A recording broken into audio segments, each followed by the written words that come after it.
ஆசைப்படுறதில் தப்பு இல்லை. ஆனால் அந்த ஆசை தேவைக்கு தகுந்த மாதிரி இருக்கணும். தேவைக்கு மீறிய ஆசைகள் இருக்குது பாருங்கள், அது தேவையில்லை. இந்த கருத்தை வலியுறுத்தது மாதிரி ஒரு கதை உண்டு. தேவேந்திரனுக்கு திடீர்னு வீடு கட்டணும்னு ஒரு ஆசை வந்து தான். வீடுன்னா நாம் கட்டுற மாதிரி இல்லை. தேவேந்திரன் வீடுன்னா சும்மாவா? ஒரு பிரம்மாண்டமான அரண்மனை கட்டணும். அது மாதிரி இந்த 3 லோகத்துலேயும் ஒரு அரண்மனை கிடையாது அப்படின்னு எல்லாரும் சொல்லணும். இது அவனோட ஆசை. உடனே தேவ தச்சரான விஸ்வகர்மாவை கூப்பிட்டான், உத்தரவு போட்டான். விஸ்வகர்மா தன்னுடைய உதவியாளர்களை எல்லாம் கூப்பிட்டு ஒன்றா சேர்த்துக்கிட்டார். படாத பாடுபட்டு ஒரு பெரிய அரண்மனையை கட்டி முடித்தார். கட்டி முடிக்க 1000 வருஷம் ஆச்சு. தேவேந்திரன் வந்து பார்க்குறான். அவனுக்கு திருப்தி ஏற்படலை. என்னுடைய அந்தஸ்துக்கு இது ரொம்ப சாதாரணமான கட்டிடம், இதை விட இன்னும் பெருசாக கட்டு அப்படின்னா. தேவ தச்சர் திணறி போயிட்டார். அவரால் அதுக்கு மேலே எதுவும் செய்ய முடியல. என்ன பண்ணுறதுன்னு யோசனை பண்ணார். நேராக நாரதர் காலில் போய் விழுந்தார். நீங்கள் தான் என்னை இந்த பிரச்சனையிலேருந்து காப்பாற்றணும்னார். நாரதர் யோசனை பண்ணார். சரி, கவலைப்படாதேன்னார். நேராக இந்திரன்கிட்ட போனார். இந்திரன் வந்து நாரதரை பார்த்த உடனே வாங்கன்னு கூட்டிகிட்டு போய் அரண்மனையை காட்டினான். இது மாதிரி ஒரு அரண்மனையை நீங்கள் வேறு எங்கேயாவது பார்த்துருக்குறீங்களா அப்படின்னு ரொம்ப பெருமையாக கேட்டான். நான் பார்த்ததில்லை, ஆனால் என்னை விட வயசில் மூத்தவர் மகரிஷி லோமேசர், அவர் ஒரு வேளை பார்த்துருக்கிறாரோ என்னமோ அப்படின்னார். உடனே அவரை மனசில் நினச்சி தியானம் பண்ணினார். அடுத்த கணம் லோமேசர் அங்கே வந்தார். இடையில் ஒரு சின்ன துண்டு, கையில் ஒரு கமண்டலம், தலையில் ஒரு பாய், அவ்வளவுதான் அவர்கிட்ட இருந்தது. எதுக்காக தலையில் எந்த பாய் அப்படின்னு கேட்டான் இந்திரன். என்ன மாதிரி அற்ப ஆயுள் உள்ள ஒரு ஜீவன் தனியாக வீடு கட்டிக்கிட்டு திண்டாடணுமா? இந்த பாய் தான் ஒரு வீடு மாதிரி எனக்கு நிழல் கொடுக்குது அப்படின்னார் அவர். என்னது, உங்களுக்கு வந்து அவ்வளவு கொஞ்சமான ஆயுளா அப்படின்னு ஆச்சரியத்தோடு கேட்டான் இந்திரன். ஆமாம், இதை பாரு, என்னுடைய மார்பில் ஒரு பொற்காசு அளவுக்கு ரோமம் உதிர்ந்துட்டுது. எப்போ என் உடம்புல உள்ள எல்லா ரோமமும் உதிர்ந்துருமோ அப்போ என்னுடைய ஆயுள் முடியும் அப்படின்னார். எப்போ அந்த ரோமங்கள் பூரா உதிரும்னு கேட்டான் இவன். ஒரு பிரம்மா மறைஞ்சதும் ஒரு ரோமம் உதிரும். என் உடம்புல உள்ள ரோமங்களின் எண்ணிக்கை எவ்வளவோ அவ்வளவு பிரம்மாக்கள் தோன்றி அவங்க ஆயுள் முடியும் பொழுது என் உடம்புல உள்ள ரோமங்கள் பூரா உதிரும் அப்படின்னார். அப்படின்னா ஒரு பிரம்மாவோட ஆயுள் எவ்வளவு காலம்னு கேட்டான். ஒரு பிரம்மாவுக்கு 100 தேவ வருஷம். ஒவ்வொரு தேவ வருஷத்துக்கும் 365 தேவ நாள்.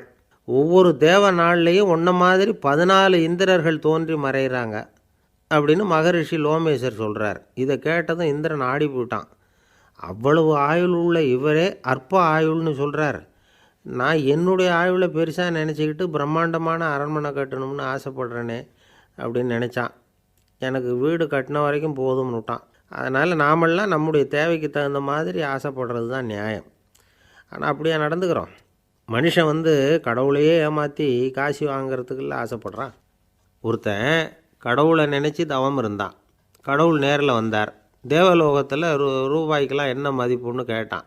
அங்கெல்லாம் ரூபாய்ங்கிறது உங்கள் பணத்தில் 1 கோடி ரூபாய்க்கு சமம். அதாவது தேவலோகத்தில் 1 ரூபான்னா இங்கே 1 கோடி ரூபா. அது மாதிரி எங்களுக்கு ஒரு நாளுங்கிறது உங்கள் கணக்கில் 1 கோடி வருஷத்துக்கு சமம் அப்படின்னார் கடவுள். அப்படின்னா எனக்கு நீங்கள் அதிகமாக எதுவும் தர வேணாம், உங்கள் கணக்குப்படி ஒரே 1 ரூபா கொடுங்க, அது போதும்னா இவன் ரொம்ப சாமர்த்தியமாக. கடவுள் யோசனை பண்ணார். அது ஒன்றும் கஷ்டம் இல்லை, 1 ரூபா தானே கேட்குற, கொடுத்துட்றேன். ஆனால் இப்போ வரும்பொழுது நான் எடுத்துக்கிட்டு வரல, எங்கள் கணக்குப்படியே 1 நாள் பொறுத்துக்க பணத்தோடு வந்துடுறேன் அப்படின்னு சொல்லிவிட்டு பறந்து போயிட்டார். இந்த உலகத்தில் எல்லாருக்கும் மகிழ்ச்சி தரக்கூடிய ஒரு பொருள் எது? இது ஒரு முக்கியமான கேள்வி. இந்த கேள்விக்கு பொருத்தமான ஒரு பதிலை உங்களால் சொல்ல முடியுமா? அதாவது கொஞ்சம் யோசித்து பார்த்தா பணம்னு சொல்லலாமா? இப்போ கையில் காசு இல்லாதவங்ககிட்ட ஒரு 10 ரூபாயை கொடுத்தா அது அவனுக்கு சந்தோஷத்தை கொடுக்கும். ஏற்கனவே வருமான வரி பிரச்சனையில் சிக்கி இருக்கிறவர்கிட்ட இன்னும் கொஞ்சம் பணம் இந்தாங்கன்னு சொல்லி கொடுத்தோம்னா அது வந்து அவருக்கு சங்கடத்தை தான் கொடுக்கும். அதனால் அந்த கேள்விக்கு பணங்கிறது பொருத்தமான பதிலாக இருக்க முடியாது. கேள்வி என்னென்னா, இந்த உலகத்தில் எல்லாருக்கும் மகிழ்ச்சி தரக்கூடிய ஒரு பொருள் எது? சரி, இனிப்புன்னு சொல்லலாமா? ஏன்னா எல்லாருக்கும் இனிக்க தானே செய்யும். அதுலேயும் ஒரு சிக்கல் இருக்குது. சர்க்கரை வியாதிக்காரங்களுக்கு அது என்ன சந்தோஷத்தையாக கொடுக்கும்? ஆக எல்லாருக்கும் வேறுபாடு எதுவும் இல்லாமல் மகிழ்ச்சியை கொடுக்கக்கூடியது வேறு ஏதோ ஒன்று இருக்குது. அது என்னன்னு கண்டுபிடிக்கணும்.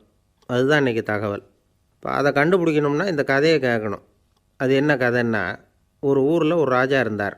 அவருக்கும் இதே சந்தேகம் வந்துட்டுது. அதாவது எல்லாருக்கும் இன்பம் தரக்கூடிய பொருள் எது அப்படின்னு. இதுக்கு பதில் தெரிஞ்சுக்கிறதுக்கு ஆசைப்பட்டார். சரி, அதுக்கு என்ன செய்யலாம்னு யோசனை பண்ணார். நாட்டு மக்களுக்கு பகிரங்கமாக ஒரு அறிவிப்பு கொடுத்தார். நம்ம நாட்டு மக்கள் இன்பம் தரக்கூடிய பொருள் எதுன்னு நினைக்கிறாங்களோ அதை கொண்டுக்கிட்டு வந்து அரண்மனையில் உள்ள கண்காட்சி மண்டபத்தில் வைக்கலாம்.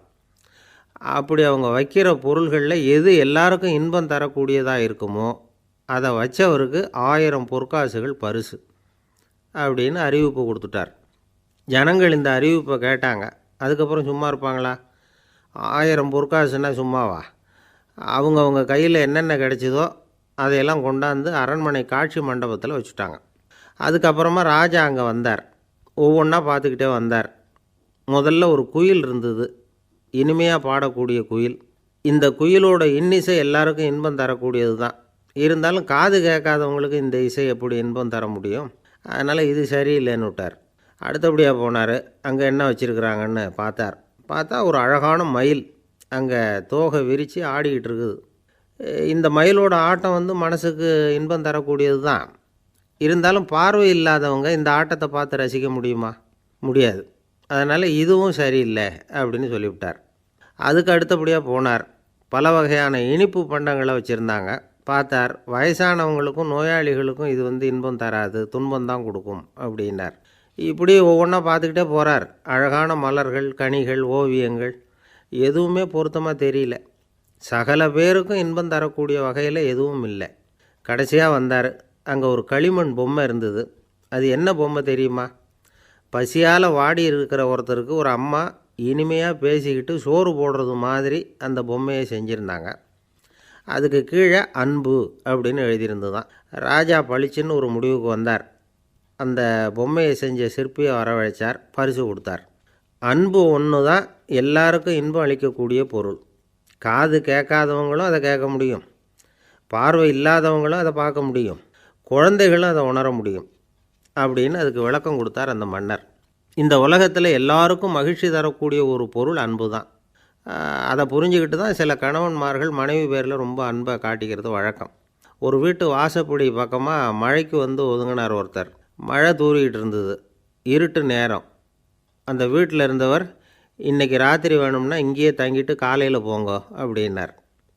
உடனே இவர் சொன்னார், ரொம்ப நன்றிங்க, ஒரு 10 நிமிஷத்தில் ஏதோ வந்துவிடுறேன் அப்படின்னு சொல்லிவிட்டு எங்கேயோ ஓடினார். 10 நிமிஷம் கழித்து திரும்பி வந்தார். ஆமாம், எங்கே போயிட்டு வந்தீங்கன்னு கேட்டார் வீட்டில் இருந்தவர். நேராக எங்கள் வீட்டுக்கு போய் மனைவிக்கிட்ட இன்றைக்கி ராத்திரி இங்கேயே தங்கிக்கிறேன்னு சொல்லிவிட்டு வந்துவிட்டேன் அப்படின்னார் அவர். அன்பில் இது ஒரு ரகம். ஒரு ஆஃபீஸில் வேலை பார்க்குற ஒருத்தர் ஏதோ தப்பு பண்ணிவிட்டார்.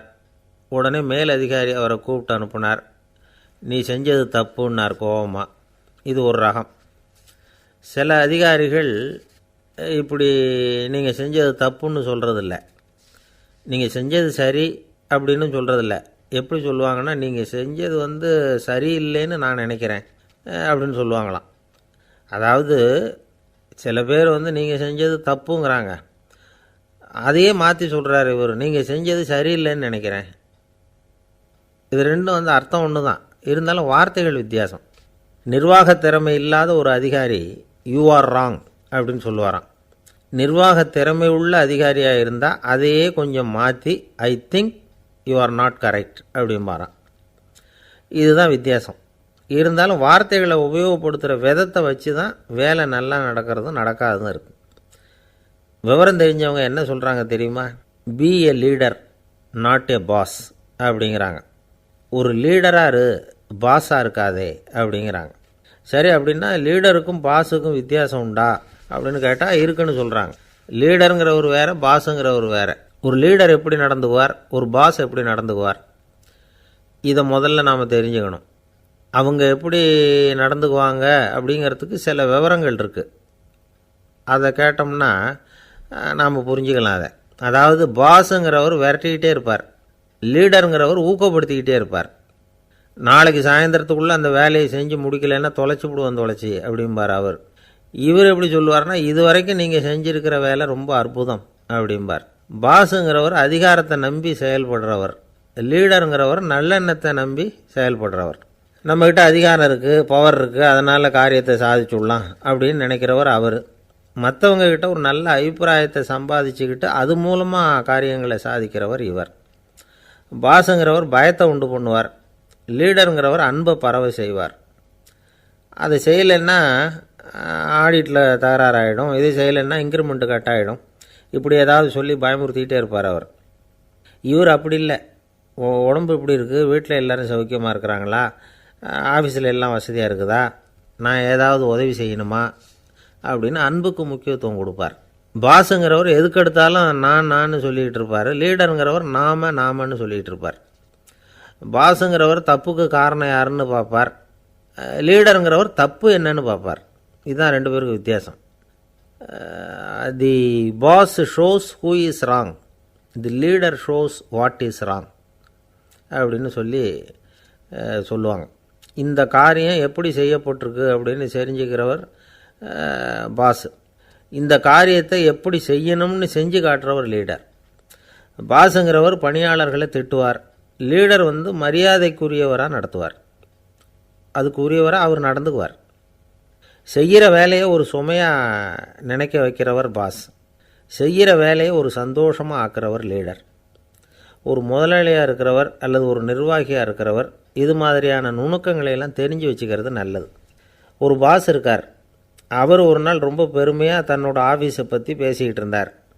எனக்கு கீழே 200 பேர் வேலை செய்கிறாங்க சார், நான் ஒரு கோடு கிழிச்சா அவங்க அதை தாண்டாத அளவுக்கு நான் நடந்துக்கிறேன் சார் அப்படின்னார் அவர். அது எப்படி முடியுது உங்களால் அப்படின்னு கேட்டோம். நான் கோடே கிழிக்கிறதில்ல சார் அப்படின்னார். அரேபிய நாடு, அங்கே ஒரு ஆட்சி தலைவர், அரேபிய நாட்டு ஆட்சி பொறுப்பை ஏற்றுக்கிட்டவர். அவர் ஆட்சி பொறுப்பை ஏற்றுக்கிட்ட பிறகு ஒரு நாள் ஒரு தெருவில் நடந்து போய்கிட்டு இருந்தார். அவர் தோளில் ஒரு பெரிய துணி மூட்டை, அதை சுமந்துக்கிட்டு கடத்தெருவை நோக்கி அவர் போய்கிட்டு இருக்கிறார். வழியில் அவரை சந்தித்தார் உமர். அவர் கேட்டார், கலீஃபா அவர்களே, எங்கே புறப்பட்டுட்டீங்க அப்படின்னு கேட்டார். கலீஃபான்னா ஆட்சித்தலைவர்னு அர்த்தம். இதுக்கு அவர் சொன்னார், நான் துணி வணிகம் செய்கிறவன், அதனால் துணி வியாபாரம் செய்கிறதுக்காக போயிட்டுருக்கிறேன்னார். நீங்கள் இப்போ இந்த நாட்டுக்கு ஆட்சி தலைவர், ஆட்சி பொறுப்பில் இருக்கிறீங்க, நீங்கள் வியாபாரம் செய்ய போட்டால் அரசு பணிகளை செய்கிறது யார் அப்படின்னு கேட்டார் அவர். நான் அரசு பணிகளை மட்டுமே செஞ்சுக்கிட்டு இருந்தால் என் குடும்பத்தை காப்பாற்றுறது யார் அப்படின்னு கேட்டார் அவர். இப்படி கேட்டவர் யார் தெரியுமா? அவர் தான் அபூபக்கர், இறை தூதர் முகமது அவர்களுக்கு பிறகு கலீஃபாவாக தேர்ந்தெடுக்கப்பட்டவர். அப்போலாம் ஆட்சி தலைவர்களுக்கு சம்பளம்னு எதுவும் கிடையாது. இந்த பிரச்சனையை எப்படி தீர்க்கிறதுன்னு யோசனை பண்ணார் உமர். அபு உபைதா அவர்கள்கிட்ட அழைச்சிட்டு போனார். அவர் யாருன்னா, அவர் தான் பொது நிதி கருவூலத்தின் பொறுப்பாளர். அவர்கிட்ட பிரச்சனையை சொன்னார். இது மாதிரி ஆட்சி தலைவருக்கு பொது நிதியிலிருந்து ஊதியம் அளிக்க முடியுமான்னு கேட்டார். பொது நிதி விதிகளின்படி அதுக்கு சாத்தியம் இல்லைன்னு சொல்லிவிட்டார் அவர். சரி, வேறு ஏதாவது வழி இருக்குதான்னு கேட்டார் உமர். அபு உபைதா கொஞ்சம் யோசனை பண்ணி பார்த்தார். அப்புறமா சொன்னார், மக்காவிலிருந்து மதீனாவுக்கு குடிபெயர்ந்து வந்த அகதிகளுக்கு நிதி உதவி அளிக்கிறதுக்கு விதிகளில் இடம் இருக்குது. அப்படி பார்த்தா அபூபக்கரும் அகதி தானே, அதனால் எல்லா அகதிகளுக்கும் கொடுக்கறது மாதிரியே அவருக்கும் ஒரு தொகை அளிக்கலாம்னார். கலீஃபா அபூபக்கருக்கு இந்த அகதி உதவித்தொகையைத்தான் கொடுத்துட்டு வந்தாங்களாம். குடும்ப செலவுக்கு அது போதுமானதாக இல்லை. இருந்தாலும் கலீஃபாங்கிறதுக்காக மற்ற அகதிகளை விட அதிகமாக தொகையை பெற அவர் விரும்பலை. மார்பு பக்கம் கிழிஞ்சிருந்த ஒரு மேலாடையை தான் அவர் அணிஞ்சிருந்தார். அவருடைய துணைவியார் அஸ்மா, அவங்க ஒரு நாள் தேன் அருந்த ஆசையாக இருக்குன்னாங்களாம். நமக்கு கிடைக்கிற ஊதியம் குடும்ப செலவுக்கே போதுமானதா இல்லையே, இந்த நிலையில் தேன் வாங்கிறதுக்கு காசுக்கு நான் எங்கே போவேன்ருக்கார் அவர். கொஞ்ச நாள் கழித்து அவங்க ஒரு தொகையை அவர்கிட்ட கொடுத்து தேன் வாங்கிட்டு வர சொன்னாங்களாம். இவருக்கு ஆச்சரியம், ஏது இந்த பணம்னு கேட்டிருக்காரு. நீங்கள் தினமும் குடும்ப செலவுக்காக கொடுத்துக்கிட்டு வந்த பணத்தில் கொஞ்சம் கொஞ்சமாக மிச்சப்படுத்தி வச்சேன்னாங்களாம். அபூபக்கர் அந்த பணத்தை எடுத்துக்கிட்டு நேராக பொது நிதி கருவூல பொறுப்பாளர்கிட்ட போனார். இந்த பணத்தை பொது நிதியில் சேர்த்துருங்க, இது அதிகப்படியாக எனக்கு தரப்பட்டு வந்த ஊதியம், அடுத்த மாதத்துலேருந்து இந்த தொகையை குறைச்சிங்கன்னு வேறு சொல்லிவிட்டாராம். பசியை தணிக்க தேவையான அளவு உணவு, ஒரு ஜோடி உடை, இதை தவிர கூடுதலாக மக்கள் பொது நிதியிலிருந்து வாங்கிக்கிறதுக்கு என் குடும்பத்தாருக்கு உரிமை இல்லை அப்படின்னு சொல்லி கண்டிப்பாக சொல்லிவிட்டாராம்.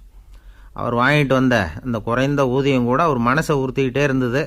கடைசி நேரம் அவர் தம்முடைய மகள் ஆயிஷா அவர்கள் அழைச்சார். மகளே, இதுவரைக்கும் பொது நிதியிலிருந்து நான் வாங்கிட்டு வந்த தொகை என்னுடைய இதயத்தில் பாரமாக அழுத்திக்கிட்டு இருக்கு, என் தோட்டத்தை விற்று அதில் வர்ற பணத்திலேருந்து நான் இது வரைக்கும் வாங்கிட்டு வந்த ஊதிய தொகையை கணக்கு போட்டு பொது நிதியில் சேர்த்துவிடு அப்படின்னாராம். பதவி ஏற்கிறதுக்கு முன்னாடி தன்கிட்ட இருந்ததை விட இப்போ கூடுதலாக என்ன சொத்து இருக்குன்னு பார்த்துருக்கார். ஒரு ஒட்டகம், ஒரு கோப்பை, ஒரு பணியாள். இதையும் அடுத்தபடியாக கலீஃபாவா வர்றவர்கிட்ட ஒப்படைச்சிருங்க அப்படின்னு விட்டாராம். அதே மாதிரி அடுத்து வந்த உமர்கிட்ட ஒப்படைச்சாங்க. அப்போ உமர் சொன்னாராம், அபூபக்கரே, இந்த முன்மாதிரியால் உங்களுக்கு பிறகு இந்த ஆட்சி பொறுப்பை ஏற்கிறவர்களை பெரும் நெருக்கடிக்கு ஆளாகி விட்டீங்க அப்படின்னு சொல்லி ரொம்ப கண் கலங்கினாராம். கடைசியாக அபூபக்கர் தன்னுடைய குடும்பத்தாருக்கு விட்டு சென்ற சொத்து ஒரு படுக்கை விரிப்பு, ஒரு போர்வை, அவ்வளவுதான். இது சிந்திக்க வேண்டிய ஒரு செய்தி. ஒரு ஊரில் ஒரு மன்னர் இருந்தாராம். அமைச்சர் அவர்கிட்ட சொன்னாராம், மன்னா, நம்ம ராஜ்யத்தில் இனிமே லஞ்ச ஊழலே இருக்காதுன்னாராம். ஆஹா, அப்படின்னா ஊழல் பேர் வழிகளையெல்லாம் நாடு கடத்தியாச்சா அப்படின்னு கேட்டிருக்காரு மன்னர். இதுக்கு அவர், அப்படி இல்லைங்க, இனிமே கொடுக்கறதுக்கு ஜனங்கள்கிட்ட பணமே இல்லை அப்படின்னாராம். 1816 வருஷம் செப்டம்பர் மாதம் 11ஆம் தேதி பிரான்ஸ் தேசத்தில் உள்ள ஒரு மருத்துவமனை. அங்கே ஒரு இளம் டாக்டர் கொஞ்ச நாளைக்கு முன்னாடி தான் அந்த ஆஸ்பத்திரியில் புதுசாக வேலைக்கு சேர்ந்துருக்கிறார். அவர் பேர் ரெனே லெனக். அவர் அன்னைக்கு காலையில் அந்த மருத்துவமனையில் அப்படியே ரவுண்ட்ஸ் வந்துக்கிட்டு இருக்கிறார்.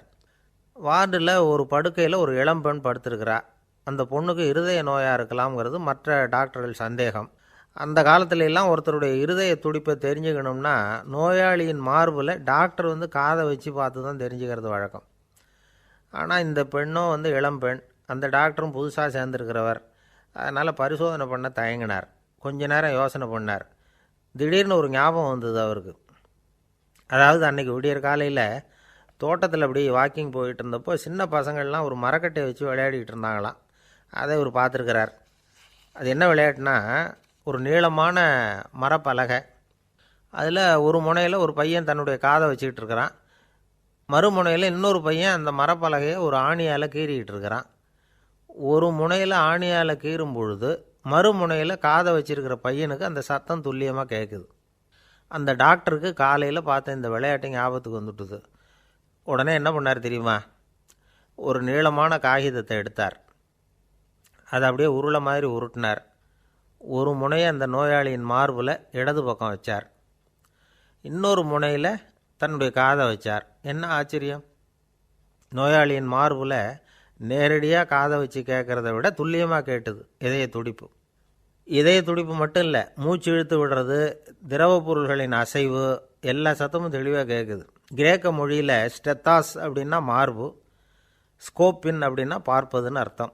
அதனால் டாக்டர் ரெனே லெனக் தான் கண்டுபிடிச்ச கருவிக்கு ஸ்டெத்தஸ்கோப் அப்படின்னு பேர் வச்சார். அவரே முதல் மாடலையும் செஞ்சார். அளவு ரொம்ப பெருசாக இருந்தது, சுலபமாக எடுத்துகிட்டு போகிறது கஷ்டம், அது அவ்வளோ கஷ்டமாக இருந்தது அது.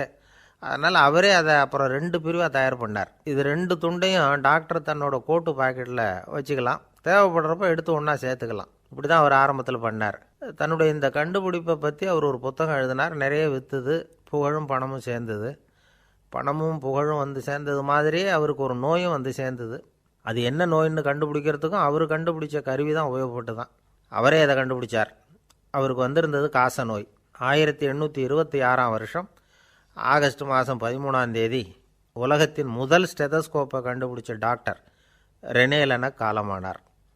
அவர் சாகிறதுக்கு முன்னாடி மரத்தால் செஞ்சு வச்சுருந்த ஸ்டெதஸ்கோப்பை தனக்கு வேண்டியப்பட்ட ஒரு டாக்டர்கிட்ட கொடுத்து, என்னுடைய சொத்துக்கள்லேயே ரொம்ப வசந்தது அப்படின்னு சொன்னாராம். அதுக்கப்புறம் 3 வெள்ளைக்காரங்க சேர்ந்து இந்த கருவியில் சில மாற்றங்களை பண்ணாங்க. ஆனால் 1829 லண்டனில் டாக்டர் நிக்கோலஸுங்கிறவர் ஒரு காதால் இதய துடிப்பை கேட்குறத விட டாக்டர் 2 காதாலையும் கேட்குறது தான் சரியாக இருக்கும் அப்படின்னு ஒரு கருத்தை வெளியிட்டார். அதுக்கப்புறம் ரொம்ப காலம் கழித்து 1852 ஜார்ஜ் காமான் அப்படிங்கிறவர் ரப்பர் டியூபுகளை உபயோகப்படுத்தி 2 காதாலையும் கேட்குற மாதிரி ஒரு புதிய வடிவத்தை அதுக்கு கொடுத்தார். அதுக்கு பிறகு அது படிப்படியாக எவ்வளவோ மாற்றங்கள் இருந்தாலும் ஆரம்பத்தில் டாக்டர் ரெனே லெனக் உருவாக்கின அடிப்படை மாடலை யாரும் மாற்றி அமைக்கலைங்கிறது தான் முக்கியமான விஷயம். நமக்கு தெரிஞ்ச ஒரு ஆஸ்பத்திரி, அதில் ஒரு நோயாளி, காலை நேரத்தில் நர்ஸு அந்த பக்கமாக போயிட்டு இருந்தாங்க. அதை பார்த்துட்டு ஒரு நர்ஸுன்னு கத்துறார். நர்ஸு அவசரமாக ஓடி வந்து என்ன விஷயம்னு கேட்டாங்க.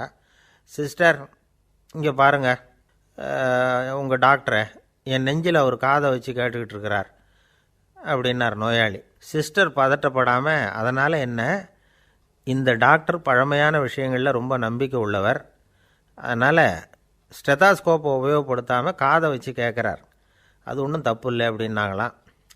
ஐயோ, அதுக்காக இல்லை சிஸ்டர், இவர் என் நெஞ்சு மேலே தலையை வச்சது நேற்று ராத்திரி 9 மணி, இப்போ விடிஞ்சு போச்சு, இன்னமும் தலையை எடுக்கவே இல்லை, அதுக்காக தான் சந்தேகப்பட்டு உங்களை கூப்பிட்றேன் அப்படின்னாராம். ஒருத்தர் மனசில் நிம்மதி இல்லாமல் உட்காந்துருந்தார். என்ன சார் விஷயம் அப்படின்னு விசாரித்தேன். அகலக்கால் வச்சுட்டேன், அதுதான் அவதிப்படுறேன்னார். விவரமாக சொல்லுங்கன்னு. வீடு கட்டணும்னு ஆரம்பித்தேன், வேலை பாதியிலேயே நிற்கிது, கையில் பணம் இல்லை அப்படின்னார். இது மாதிரி ஆசாமிகள் பல பேரை நீங்கள் பார்த்துருக்கலாம். இவங்கெல்லாம் சுலபமாக மன அழுத்தத்துக்கு ஆளாயிடுறாங்க. மன உளைச்சல், அதாவது ஸ்ட்ரெஸ் அப்படின்னு சொல்கிறோமே, அதுக்கு அடிப்படையான சில காரணங்கள் உண்டு. அதாவது மிகையாக திட்டமிடுதல் அப்படிங்கிறதும் ஒரு முக்கியமான காரணம். நடைமுறை சாத்தியம் என்னங்கிறத மனசில் வச்சுக்கிட்டு எந்த திட்டத்தையும் தீட்டணும், அப்போ தான் அது சரியாக வரும். ரெண்டாவது காரணம் என்ன தெரியுமா, ஒரே நேரத்தில் பல்வேறு செயல்களில் ஈடுபடுறது. தொலைபேசியில் பேசிக்கிட்டே கையில் இருக்கிற கடிதத்தை படிச்சுக்கிட்டே எதிரில் உட்காந்துக்கிட்டு இருக்கிறவருக்கும் அப்பப்போ பதில் சொல்லிக்கிட்டு மனசில் பல்வேறு சிந்தனைகளை அப்படியே ஓட விட்டுக்கிட்டு இருக்கிறது, இதுவும் மன அழுத்தத்தை உண்டாக்குது. மூணாவது காரணம், எதிலேயும் வெற்றி மட்டும் எதிர்பார்க்குற ஒருதலைப்பட்சமான ஆர்வம். நாம் தொட்டதெல்லாம் வெற்றியாகவே முடியணும் அப்படின்னு எதிர்பார்க்குறவங்க ஏதாவது ஒன்றில் தோல்வியை கண்டால் தோண்டு போயிடுறாங்க. எப்படியும் முடியலாம்ங்கிற எண்ணம் ஏற்கனவே நமக்குள்ளே இருந்துட்டுதுன்னா அந்த அவஸ்தை வராது. அதனால் அதுவும் நம்ம வளர்த்து கொள்ள வேண்டிய ஒரு குணம். மன உளைச்சல் ஏற்படுறதுக்கு இன்னொரு காரணம், எதையும் வேகமாக செஞ்சுடணும் அப்படிங்கிற துடிப்பு. அந்த துடிப்பே மனசை அழுத்த ஆரம்பிச்சிடும். எந்த ஒரு காரியத்திலையும் தாமதமோ இடையூறோ ஏற்பட்டால் அதை பொறுத்துக்கிற மனப்போக்கம் வேணும். அது இல்லாதவங்க அழுத்தத்துக்கு ஆளாயிடுறாங்க. சில பேர் வேலைன்னு எந்த நேரம் பார்த்தாலும் வேலையே கதின்னு கிடப்பாங்க. பொழுதுபோக்குக்கோ உடற்பயிற்சிக்கோ குடும்பத்தில் உள்ளவங்க அல்லது நண்பர்கள் கூட கலந்துரையாடவோ கொஞ்சம் கூட நேரம் ஒதுக்க மாட்டாங்க. இந்த சுபாவம் மன அழுத்தத்தை உண்டு பண்ணும். இதையெல்லாம் புரிஞ்சுக்கிட்டு அதிலிருந்து விடுபடுறது எப்படின்னு யோசிக்கணும். வல்லுநர்கள் இது தொடர்பாக சில யோசனைகளை சொல்லி வச்சுருக்கிறாங்க. அது என்னென்னா, வாழ்க்கைங்கிறது பிரச்சனைகளால் பின்னப்பட்ட ஒன்று, அது எப்போவுமே முடிவடையாத ஒரு தொடர்கதை அப்படிங்கிறத முதல்ல நாம் புரிஞ்சுக்கணும். ஒரே நேரத்தில் ஒரு காரியத்தில் மட்டுமே நாம் கவனம் செலுத்தணும். அடுத்தவங்க காரியத்தில் தலையிடக்கூடாது. எதையும் பேச ஆரம்பிக்கிறதுக்கு முன்னாடி நம்மை நாமே கேட்டுக்க வேண்டிய கேள்வி 2. 1, நான் சொல்ல போகிறது ரொம்ப முக்கியமானதா? 2வது, நான் சொல்கிறத அவங்க கேட்குறதுக்கு ஆசைப்படுறாங்களா? நான் பேசுகிறதுக்கு அது சரியான நேரம் தானா? இதை யோசித்து பார்த்ததுக்கப்புறம் எதையும் பேச ஆரம்பிக்கணும். முடிஞ்ச அளவுக்கு வளைந்து போகிற சுபாவத்தை வளர்த்துக்கணும். நம்ம நேரம் விலை மதிப்பு இல்லாதது, அதை வீணாக்கக்கூடாது. சிரிக்க தெரியலனாலும் பரவாயில்ல, முகத்தில் கொஞ்சம் புன்முறுவலாவது காட்டணும். இதெல்லாம் ரொம்ப முக்கியம். அடுத்தவங்க ஏதாவது செஞ்சால் உடனே நன்றி சொல்ல மறக்கக்கூடாது. தினமும் கொஞ்சம் நேரத்தை தனிமையில் செலவு பண்ணணும். மன உளைச்சலிருந்து விடுபடுறதுக்கு 3 முக்கிய வழிகள் சொல்கிறாங்க. அதை சுருக்கமாக ரெட் அப்படின்னு சொல்கிறாங்க, RED ஆங்கில எழுத்தில். அந்த முதல் எழுத்து R, அது என்னென்னா ரிலாக்ஸேஷன், அதாவது இடை ஓய்வு. 2வது E எக்ஸர்சைஸ், உடற்பயிற்சி. 3வது டயட், திட்டமிட்ட உணவு முறை. அதனால் தியானம், மூச்சு பயிற்சி இதெல்லாம் இந்த இடை ஓய்வுக்கு வழிகள். எந்த வேலையையும் தொடர்ந்து செய்யக்கூடாது. எல்லார்கிட்டையும் கலகலப்பாக பழகணும். மாதத்துக்கு ஒரு நாளாவது குடும்பத்தோடு வெளியில் போயிட்டு வரணும். சுலபமான உடற்பயிற்சிகளை செய்யலாம். உடற்பயிற்சிங்கிறது நமக்காக நாம் செய்கிற ஒரு நீண்டகால முதலீடு அப்படின்னு சொல்லுவாங்க. அதாவது லாங் டேர்ம் இன்வெஸ்ட்மெண்ட்டாக. அளவோடு சாப்பிட்ணும், மெதுவாக சாப்பிட்ணும். இதெல்லாம் கொஞ்சம் மனசில் வச்சுக்கிட்டு நடந்துக்கிட்டால் மகிழ்ச்சியாக வாழலாம். சில பேர் சாப்பாட்டு விஷயத்தில் ரொம்ப அக்கறை எடுத்துக்கிறது உண்டு. ஒரு குண்டு ஆசாமி சாப்பிட உட்காந்தார். முதல்ல ஒரு மாத்திரை சாப்பிட்டார். எதுக்குன்னு கேட்டோம். பசி எடுக்கிறதுக்குன்னார். சாப்பிட்டு முடித்தார். பிறகு மறுபடியும் ஒரு மாத்திரை சாப்பிட்டார். இது எதுக்குன்னு கேட்டோம். சாப்பிட்டது ஜீரணமாகறதுக்கு அப்படின்னார். பந்திக்கு முந்தர ஆசாமிகள் நம்மளில் பல பேர் உண்டு. அப்படி முந்தறதுக்கு கூட முயற்சி பண்ணுறவங்க நிறைய பேர் இருக்கிறாங்க. இதில் என்ன ஒரு விஷயம்னா, பந்திக்கு முந்துறது கூட தப்பு இல்லை. ஆனால் அப்படி ஒரு விருந்தில் ஆளாக போய் உட்காந்து சாப்பிட்டா கூட வெளியில் வர்றப்ப என்ன பெரிய விருந்து வச்சுட்டான், சாம்பாரில் உப்பு இல்லை, ரசத்தில் காரம் இல்லை அப்படின்னு குறை சொல்லிகிட்டே வர்றது இருக்குது பாருங்கள். அது சரியில்லை, நாகரிகமும் இல்லை. கல்யாண பத்திரிகையில் என்ன போட்டிருக்குது, என் பொண்ணுக்கும் இன்னார் பையனுக்கும் கல்யாணம், எல்லாரும் குடும்பத்தோடு வந்திருந்து மணமக்களை வந்து ஆசீர்வதிக்கணும், இப்படி தானே போட்டிருக்கோம். குடும்பத்தோடு வந்து விருந்து சாப்பிட்டு சாப்பாடு எப்படி இருக்குன்னு அபிப்பிராயம் சொல்லிவிட்டு போங்க அப்படின்னா போட்டிருக்கு கல்யாண பத்திரிகையில். ஒருத்தர் வீட்டு விசேஷத்துக்கு போயிருக்கோம்னா எவ்வளவோ அசௌகரியங்கள் நமக்கு ஏற்படலாம். ஏராளமான கூட்டம் வந்திருக்கும். எல்லாரையும் அவங்க வந்து தனித்தனியாக கவனிச்சிக்கிட்டு இருக்க முடியாது. நாம் தான் அனுசரித்து நடந்துக்கணும். நாமளாக போய் வாழ்த்த வேண்டியவங்களை வாழ்த்தி விட்டு வந்து சேரணும். அதை விட்டுட்டு பத்திரிக்கை கொடுத்தானேன்னு போனேன், கவனிப்பே சரியில்லை அப்படின்னு புலம்பிக்கிட்டு இருக்கக்கூடாது. ஒரு விருந்துக்கு போனால் அங்கே எப்படி நடந்துக்கணும் அப்படிங்கிறத பற்றி கூட அனுபவசாலிகள் சில விவரங்கள்லாம் சொல்லியிருக்கிறாங்க. இந்த காலத்தில் கல்யாணம், பிறந்த நாள், அது இதுன்னு நிறைய விருந்துகள் நடக்குது.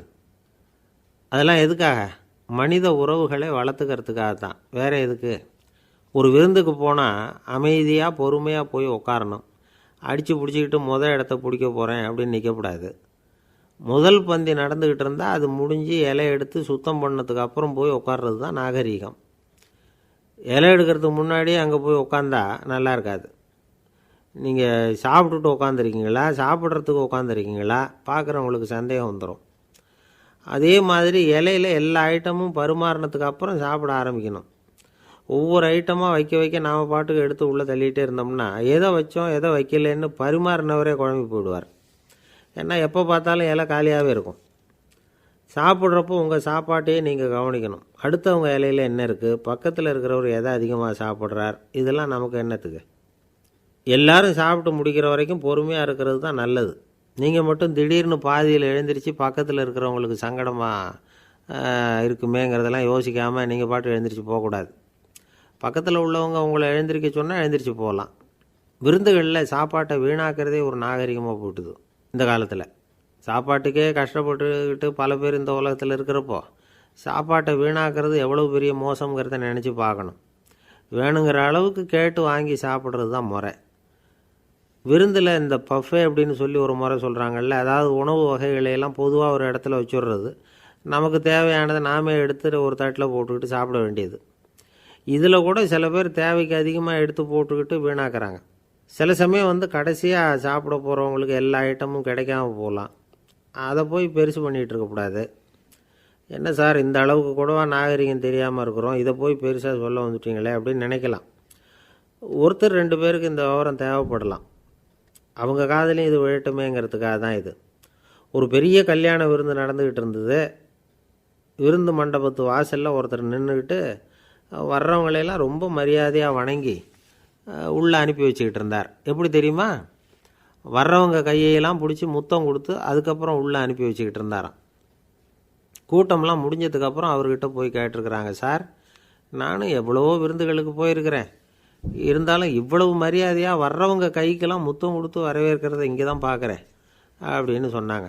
அதுக்கு அவர் சொன்னார், அட போங்க சார், நான் முத்தம் கொடுக்கல, முந்தின பந்திக்கு வந்து சாப்பிட்டவங்களே அடுத்த பந்திக்கும் வர்றாங்களான்னு மோந்து பார்த்து அனுப்பி வச்சுக்கிட்டு இருந்தேன் அப்படின்னார். என்ன சார், உங்கள் பையன் என்ன செஞ்சுக்கிட்டு இருக்கிறான் இப்போது அப்படின்னு கேட்டார் ஒருத்தர். அடிக்கடி கண்ணாடி முன்னாடி நின்று அழகு பார்த்துக்கிட்டு இருக்கிறான் சார் அப்படின்னார் அப்பா. இளம் பருவம் இப்படி தான் இருக்கும், அதையெல்லாம் சாதாரணமாக நினச்சிடாதீங்க அப்படின்னார் அவர். என்ன சார் சொல்கிறீங்க, கண்ணாடி முன்னாடி நின்றுக்கிட்டு நேரத்தை வீணாக்கிக்கிட்டு இருக்கான், அதை ஒரு பெரிய விஷயமாக நான் நினைக்கணுமா அப்படின்னார் இவர். இளம் பருவத்தில் இளைஞர்களுக்கும் சின்ன பொண்ணுங்களுக்கும் அடிக்கடி கண்ணாடியில் பார்க்கணும்னு தோணும். அது வெறுமனே அழகு பார்க்குறது மட்டும் இல்லை, அவங்க தங்களையே தேடி கண்டுபிடிக்கிற ஒரு முயற்சி அது. இது ஒரு மனோதத்துவ விளைவு. இது வரைக்கும் வந்து சின்ன பிள்ளையாக இருந்துட்டோம், இனிமேல் நாமளும் மற்றவங்க மாதிரி மனிதர்கள் தான் அப்படிங்கிற உணர்வு அவங்களுக்கு வருது. தங்களோட முகம் எப்படி இருக்குது, அழகு எப்படி இருக்குது, உடம்பு நேரம் எப்படி இருக்குது, முடி எப்படி இருக்குது அப்படிங்கிறதையெல்லாம் கண்டுபிடிக்கிறாங்க. அதுக்கப்புறம் இன்னொரு ஆணோ பொண்ணோ தன்னை கவனிக்கணும் அப்படின்னு நினைக்கிறாங்க. இதெல்லாம் மனோதத்துவ உண்மைகள், இதெல்லாம் இயற்கை. இதை பார்த்துட்டு பெற்றவங்க வந்து பிள்ளைங்க கெட்டு போட்டாங்க அப்படின்னு நினைக்கக்கூடாது, அவங்கள திட்டிக்கிட்டே இருக்கக்கூடாது. இன்றைக்கி பல குடும்பங்களில் இதுதான் நடந்துக்கிட்டு இருக்குது. மனுஷ வாழ்க்கையிலேயே இப்படியும் இல்லாத அப்படியும் இல்லாத ஒரு பருவம் வந்து இளம் பருவம். 13லேருந்து 19 வயசுக்கு உட்பட்ட ஆண்கள் பெண்கள் இந்த வகையை சேர்ந்தவங்க, டீனேஜ் குரூப். இவங்களை சின்னவங்கன்னு நினச்சிட முடியாது, பெரியவங்கன்னு நினச்சிட முடியாது. இவங்க ரொம்ப சென்சிட்டிவ். சமூகம் நினச்சா இவங்களை வந்து நல்லவங்களாகவும் ஆக்கலாம், கெட்டவங்களாகவும் ஆக்கலாம். கொஞ்சம் அக்கறை எடுத்துக்கிட்டால் பெரிய பெரிய மேதைகளையும் விஞ்ஞானிகளையும் உருவாக்கலாம். ஆனால் நடக்கிறது என்ன தெரியுமா, அநேகமாக இவங்களை யாருமே சரியாக புரிஞ்சுக்கிறது இல்லை, இவங்களை சரியாக நடத்துறதும் இல்லை. இது வரைக்கும் நாம் சொல்கிறத கேட்டுக்கிட்டு இருந்தான், இப்போல்லாம் அவன் இஷ்டத்துக்கு நடக்க ஆரம்பிச்சுட்டான் அப்படின்னு வருத்தப்படுற பெற்றோர்கள் அதிகம். இது வருத்தப்படுற விஷயம் இல்லை, சந்தோஷப்பட வேண்டிய விஷயம். உங்கள் புள்ள வந்து சொந்தமாக யோசிக்க ஆரம்பிக்கிறதும் நடந்துக்க ஆரம்பிக்கிறதும் ஒரு தப்பான விஷயமா? அவன் கடைசி வரைக்கும் உங்கள் பேச்சையே கேட்டுக்கிட்டு இருக்கணுங்கிறது என்ன நியாயம்? இன்றைக்கி இளைஞர்களை வந்து பெரியவங்க தப்பாக புரிஞ்சுக்கிட்டு தவறாக நடத்துறதுனால தான் அவங்களுக்கு வெறுப்பு, எரிச்சல், மனக்கசப்பு எல்லாம் உண்டாகுது. பெற்றவங்க சரியாக மதிக்கிறது இல்லை அப்படிங்கிற ஒரே காரணத்தினாலேயே வீணாக போகிற பிள்ளைங்க இன்றைக்கி அதிகம். சரி, பெற்றவங்களுக்கு இன்றைக்கி என்ன தான் புத்தி சொல்ல வர்றீங்க அப்படின்னு கேட்குறீங்களா? நாம் எதையும் சொல்ல வரல, ஆனால் அது சம்பந்தமான சில நிபுணர்கள் சொல்லியிருக்கிறத உங்கள் காதில் போட்டு வைக்கலாம்.